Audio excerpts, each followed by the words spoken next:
engaging in the most anti-Semitic and racist speech possible. Like, this is apparently who many of these people are. They are ripping the sheets off in plain view of the American people. Their words, their actions, revealing themselves in so many different ways. And then you got Caroline Leavitt, who's sick, she's out of control. And I'm not sure whether she's just demented, ignorant, a stone-cold liar, or all of the above. But the notion that an official White House spokesperson would say that the Democratic Party consists of terrorists, violent criminals, and undocumented immigrants, this makes no sense. That this is what the American people are getting from the Trump administration in the middle of a shutdown. So their actions continue to speak for themselves, which is why they're on the wrong side of public sentiment. Question on the shutdown. Thanks. Yeah. Thank you. Do you have any comment on the New York City mayoral debate yesterday and how long you're still waiting to endorse the arm? Yeah, I haven't gotten a chance to review it. I do expect to speak to the Democratic nominee, Zoran, at some point before early voting. Mr. Reader. President Trump has said he's canceled the Gateway project. He's going to be prepared to slash welfare benefits in his latest comment. Is that even legal, what he's proposing to do, and does that make it harder to resolve the shutdown?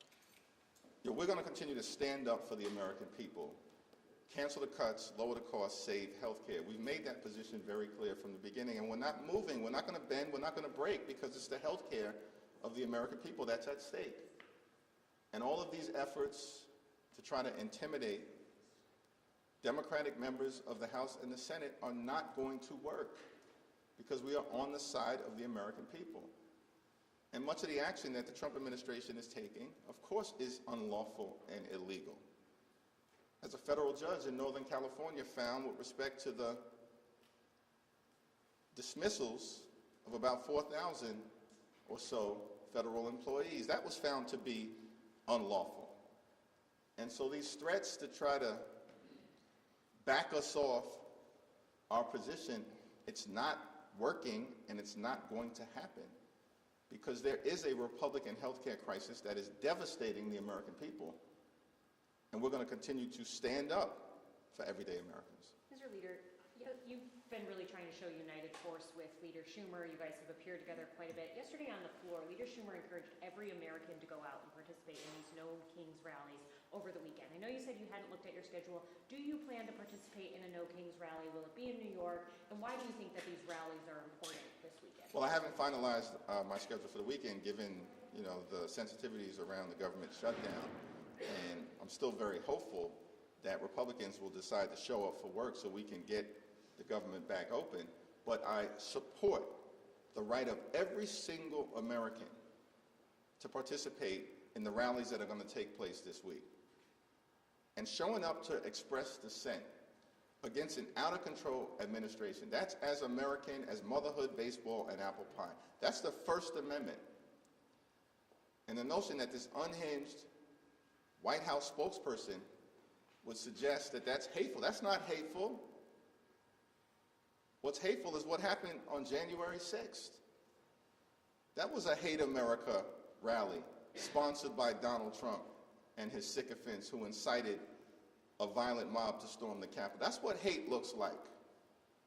What you'll see this weekend is what patriotism looks like. People showing up to express opposition to the extremism that Donald Trump has been unleashing on the American people, and Donald Trump's failures, the Republican failure to keep their core promise. Because you know what their core promise was last year? They were going to lower the high cost of living. They haven't lowered the high cost of living. Costs haven't gone down on day one as they promised. They lied to the American people. Costs have gone up.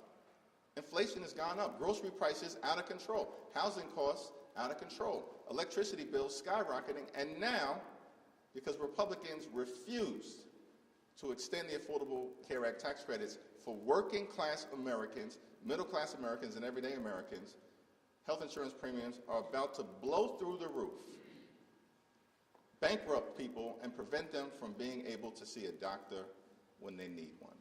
Thank you, everyone.